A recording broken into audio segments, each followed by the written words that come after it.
الحمد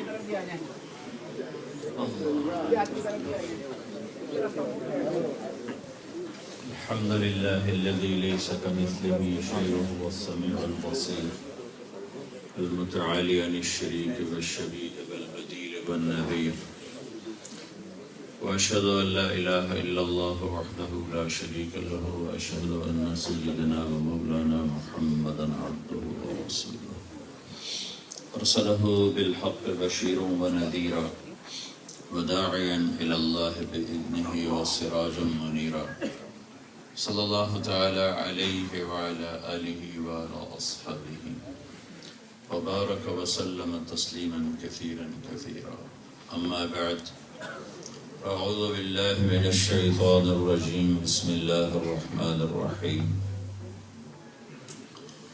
فلا وربك لا يؤمنون حتى يحكموك فيما شجر بينهم ثم لا يجدوا في أنفسهم حرجا مما قضيت ويسلموا تسليما وقال النبي صلى الله تعالى عليه وسلم يا أبا سفيان جئتكم بكرامة الدنيا والآخرة أو كما قال صلی اللہ تعالی علیہ وسلم۔ میرے بھائی اور دوستو، انسان کی ایک عادت ہے، فطرت ہے، جس شخصیت سے متاثر ہوتا ہے تو اس کی بات کا اثر لیتا ہے۔ جس شخصیت کا اثر نہ ہو اس کی بات کا بھی اثر نہیں ہوتا۔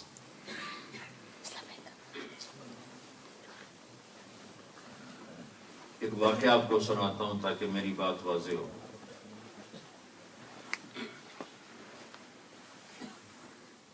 فیصل آباد میں جماعت آئی، اس میں ایک ایس ایس پی تھے، 4 مہینے لگا رہے تھے۔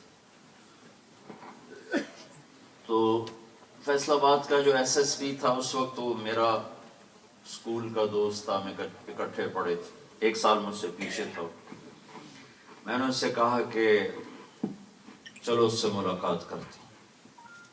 پولیس لائن ہم گئے تو ایک دروازہ تھا جو صرف پولیس والوں کے لیے تھا، اور ایک دروازہ تھا جو وہاں سے کوئی آدھا کلومیٹر دور تھا، وہ عام لوگوں کے لیے تھا۔ تو گرمی کا مہینہ تھا تو میں اسی دروازے پر اتر گیا۔ وہ مسجد قریب تھی، ہم پیدل ہی چلے۔ سامنے سپاہی کھڑا تھا، دروازہ لاک تھا۔ تو اس نے کہا سپاہی سے، بھائی دروازہ کھولو۔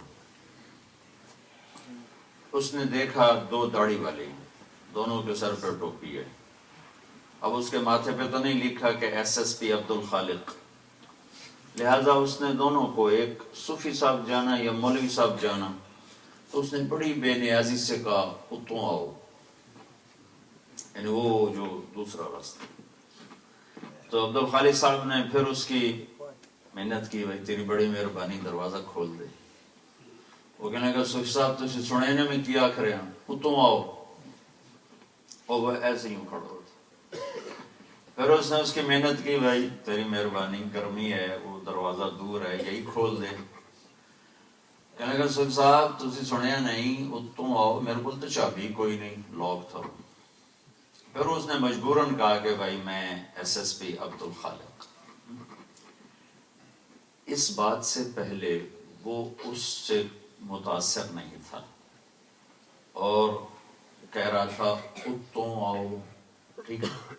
جب اسے پتا چلا کہ یہ تو ایس ایس پی ہے اور میری اس بدتمیزی پر میری نوکری بھی جا سکتی ہے، تو وہ ایک دم کانپنے لگا اور اس نے اتنے زور سے سلوٹ مارا اور سر بھی اس پوری تسبیح پڑھ چکی۔ تو وہ بیچارے کے ہاتھ کانپ رہے تھے، اس نے کانپنے ہاتھوں سے چابی نکالی، کہہ رہا تھا میرے کو تو چابی کوئی نہیں۔ چابی نکالی، دروازہ کھولا، اور کبھی آگے کبھی پیچھے، کبھی آگے کبھی پیچھے، جو اس سے پیچھے ہوا تھا اس کو دھونے کی وہ کوشش کر رہا تھا۔